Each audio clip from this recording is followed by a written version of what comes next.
আপনারা দেখতেই পাচ্ছেন আমাদের জেসিকা প্রেগনেন্ট।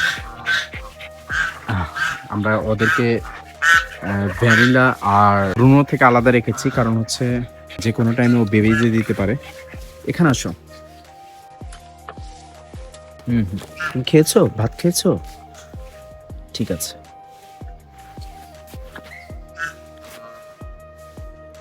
ঠিক আছে। ওকে বক্সের ভিতরে দিয়ে দাও, ও তো যে কোনো টাইমে বেবি দিয়ে দিতে পারে।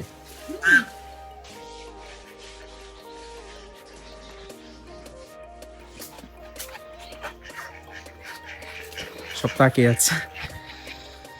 জেসিকা, শরীরটা খারাপ লাগছে?